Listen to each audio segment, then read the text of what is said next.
નમસ્કાર દોસ્તો, journey of ઇલેક્ટ્રિકલમાં આપ સૌનું હાર્દિક સ્વાગત છે.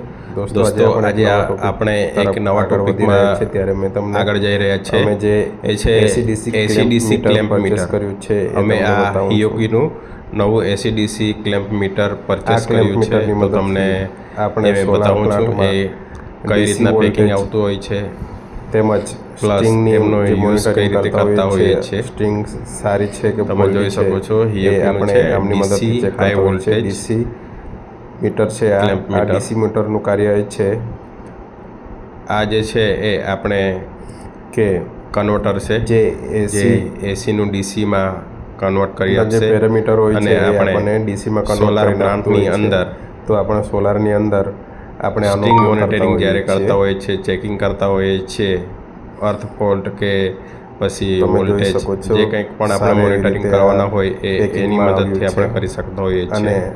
આ ક્લેમ્પ મીટર ખૂબ જ જોઈ સારી શકો છો એવી તમે, એક્યુરેસી પણ આપે છે. મજાનું છે આ આમની મલ્ટીમીટર. મદદથી આપણે આ એસી પ્રોબ છે વોલ્ટેજનું જે આપણે પણ માપન કરી ડીસી શકીએ કન્વર્ટર જોડે અને કનેક્ટ કરશું. ડીસી વોલ્ટેજનું પણ માપન કરી શકીએ છીએ. પાછળના સેલ્ફ ભાગમાં ઇનપુટ સેલ કરીને આપણે ઓન ઇનપુટ કન્ડિશન કરશું. ચેક કરી લઈશું.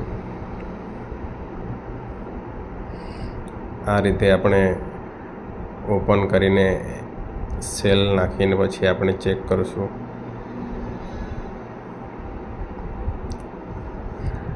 આ મીટરની ખાસિયત એ છે કે એ આપણને ખાસ કરીને પ્યોર સોલાર એક્યુરેસી પ્લાન્ટની સાથે અંદર આ પ્રકારના સોલાર પ્લાન્ટની અંદર જે ક્લેમ્પ કંઈ મીટર પણ યુઝ આપણે ચેક કરવામાં કરવાનો આવે હોય છે એ કે આપણને ત્યાં એક્યુરેસી AC, સાથે DC ટેસ્ટિંગ બંને પાવર આપે આપણે છે. યુઝ કરતા હોઈએ છીએ.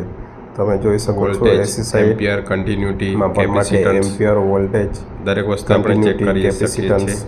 નું વેલ્યુ આપણે ચેક કરી શકતા હોઈએ છીએ. હવે એ જ્યારે આપણે એસી સાઈડ જોઈએ. હવે જ્યારે આપણે ડીસી સાઈડ જો ચેક કરવાનો હોઈએ ત્યારે આ રીતે ચેક probe કરવાનો input હોઈએ કરી છીએ ત્યારે આ આપણે મીટરનો ઉપયોગ કરીને ક્લેમ્પ મીટરની આપણે અંદર એસીનું ડીસી આ કન્વર્ટર probe છે input એ કરીશું. કન્વર્ટરનો ઉપયોગ કરીને આપણે